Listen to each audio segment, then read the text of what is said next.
এই নিয়ে এই ডিজাইন আমি 4 বার করলাম এবং প্রত্যেকবারেই কেকের লুক ভিন্ন ভিন্ন এসে, কারণ হচ্ছে যে কেকের সাইজ একেকবার একেক রকম থাকে এবং দেখা যায় যে ফন্ডেন্ট একেক সময় একেক রকমভাবে সাজানো হয় ফুলগুলো, যার কারণে কেকের লুকের একটু চেঞ্জ এসেই যায়। তো আমার কাছে প্রত্যেকটা লুকেই ভীষণ সুন্দর লেগেছে এবং এই কেকটাও ছিল অনেক সুন্দর একটা কেক।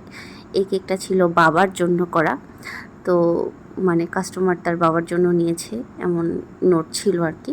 এই কেকটা ছিল 2 পাউন্ডের মধ্যে এবং পুরোটাই এই টাইপের পদ্ম থিমের, এবং কেকটার সামনাসামনির লুক দেখে কাস্টমার খুবই খুশি হয়েছিল, যেটা আমার কাছে খুবই ভালো লাগে যে যখন একটা কাজ করার পর সামনাসামনি কাস্টমার খুশি হয়ে যায় তখন আসলে খুব ভিতর থেকে একটা হ্যাপিনেস থাকে।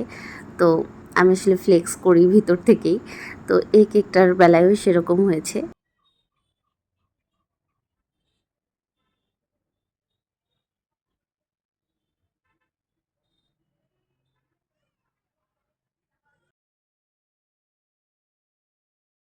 কেকের নোটটা ছিল ভীষণ সুন্দর বাবাকে উদ্দেশ্য করে, যার কারণে কেকটা আরও বেশি ভালো লেগেছিল।